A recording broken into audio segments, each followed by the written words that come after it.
bem-vindos a essa nossa videoaula do curso de extensão do AutoCAD para a comunidade.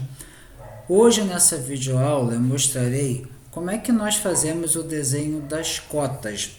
Nós temos aqui algumas representações, esse triângulo, essas três circunferências, um arco, essas três linhas, e nós mostraremos como que procedemos para cotar esses elementos gráficos.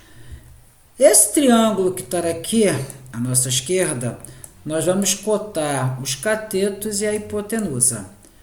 As ferramentas para cotar, elas estão aqui no menu Home, no Table Annotation, e aqui à nossa direita aparece aqui as opções de cotagem. Nesse caso aqui, a opção que está ativa aqui é a opção para cotagem de arco. Se nós clicarmos aqui nessa seta drop-down, ele vai nos listar as outras opções. Eu tenho a opção de usar cota linear, cota alinhada, cota angular, cota para arco, raio, diâmetros, para coordenadas e o raio jogs. Essas são as opções que eles nos disponibilizam. A cota linear, que é a primeira opção, ela sempre vai fazer cotas na direção horizontal ou na direção vertical. Então, eu vou dar um clique na opção linear. Eu vou cotar esse cateto aqui. Eu dou um clique com o botão esquerdo do mouse no primeiro endpoint. Dou um clique com o botão esquerdo no segundo endpoint. Arrasto e eu fiz a cota desse cateto.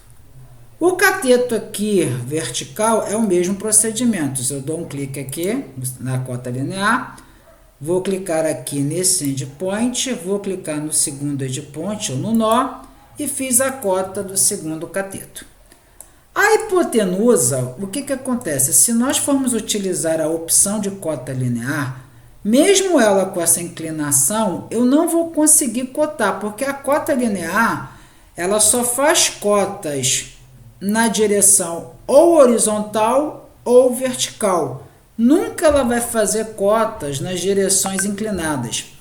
Nesse caso aqui, para obter essa cota dessa hipotenusa, nós temos que clicar aqui na opção alinhada, clicamos aqui nesse endpoint, clicamos no segundo endpoint e aqui nós já fizemos a representação da cota dessa hipotenusa. As circunferências, eles nos deram a opção de cotar ou pelo raio ou pelo diâmetro ou usar um recurso que nós chamamos de raio jogged. Se eu quero cotar essa circunferência aqui pelo raio, nós vemos aqui nessa opção, clicamos aqui na opção Radius, dou um clique na circunferência e aqui nós criamos uma cota de raio, que é um raio de 30 unidades dessas circunferências. Eu também posso cotar ela pelo diâmetro. Então, nós vemos aqui na opção Diâmetro, nós damos um clique na circunferência e aqui eu fiz a cota pelo diâmetro. Ou utilizar uma opção que nós chamamos de raio jogged. O raio jogged é essa opção que aparece aqui. Nós damos um clique com o botão esquerdo do mouse, clicamos sobre o círculo, ele vai pedir um centro de localização. Basta que a gente dê um clique fora e que ele vai aparecer. Depois ele pede para que seja especificado uma outra linha de localização, ou um outro ponto de localização. Clicamos fora, clicamos novamente e ele fez ali para nós uma cota utilizando esse raio que ele chama do raio jogged. Aqui eu tenho um arco de circunferência, então esse arco nós podemos cotá-lo ele pelo ângulo ou pelo comprimento do arco de circunferência. Se a gente for usar a cota de ângulo, nós vemos aqui, clicamos na opção angular. O angular ele vai pedir para selecionar ou o arco, ou no caso aqui, eu clico na primeira linha, clico na segunda linha, se tiver só as linhas. E aqui ele fez a cota de ângulo desse arco e dessas duas linhas. Como nós também podemos cotar o comprimento desse arco aqui. Para determinar a cota do comprimento do arco, nós utilizamos essa opção que é o arco length. clico com o botão esquerdo do mouse, dou um clique sobre o arco, movimento o mouse e ele fez aqui a representação do arco length para nós. De forma análoga, o que a gente vai fazer aqui? No lado direito, que eu estou puxando a nossa tela aqui com o pan, nós temos essas linhas aqui ortogonais. E eu vou fazer a cota do comprimento dessas linhas usando as cotas em séries e as cotas em paralelas. Essas ferramentas elas não estão disponíveis aqui no menu Home, como a gente clica aqui, não nos dá essa opção. Para a gente acessar, nós temos que vir aqui no menu Annotate. No menu Annotate nós temos o campo Teste, que já foi apresentado em outras videoaulas, e à direita nós temos o campo Dimension. No campo Dimension, aqui na parte de baixo, nós temos essas ferramentas de cotas que foram apresentadas no menu Home, e mais aqui à direita nós temos essa opção aqui, ó, que é a opção que nós chamamos Continue, e quando eu clico essa setinha direita, ela não vai me abrir uma outra opção, que é a opção Baseline. Primeiramente, eu vou fazer essa cota aqui, dessa linha, desse segmento de reta, que é uma cota linear. Viemos aqui na opção linear, clicamos no primeiro endpoint, dou um clique no segundo endpoint e fizemos a primeira cota linear, como foi feita no triângulo anteriormente. Para eu fazer a outra cota, que essa cota aqui tem 30 unidades, sem eu precisar desenhar a cota linear, basta que nós clicamos aqui nessa opção aqui, que é o Continue.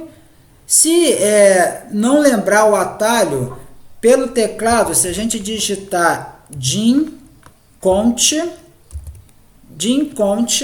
que é o atalho para esse comando que clica as cotas em séries.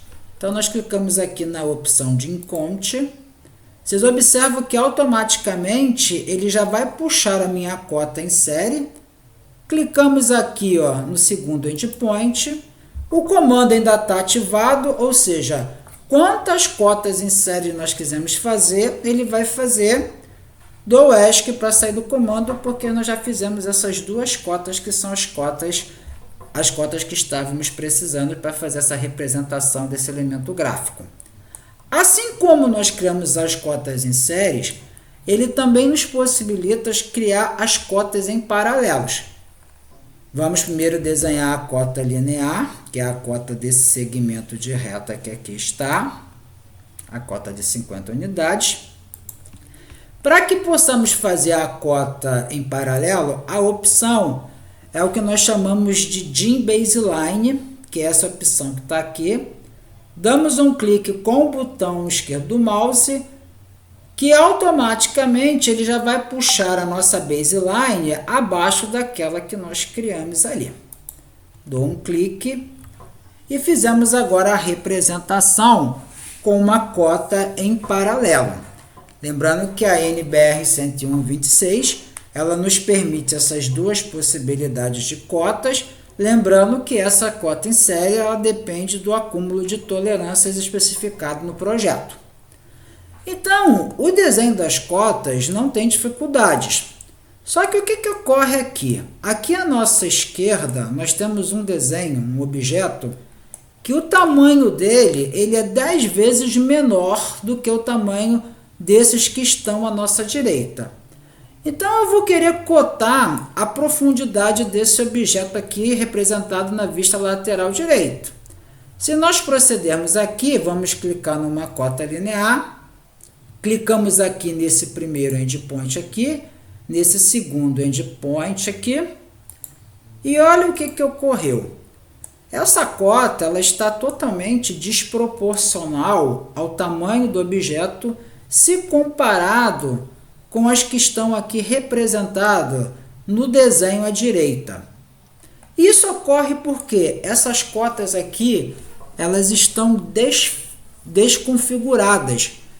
Tanto essa cota aqui, quanto a cota que está aqui à nossa direita, elas foram feitas no estilo de cota, que é chamado estilo de cota ISO 25. O que ocorreria? Como nós temos dois desenhos com tamanhos bem diferentes, há necessidade de se ter um estilo de cota para o desenho menor e um estilo de cota para o desenho maior e fazer as devidas configurações nesse estilo de cota para que esse problema aqui não ocorra. Isso será apresentado na nossa próxima videoaula sobre o desenho de cotagens. Agradeço a todos a participação e até a nossa próxima videoaula.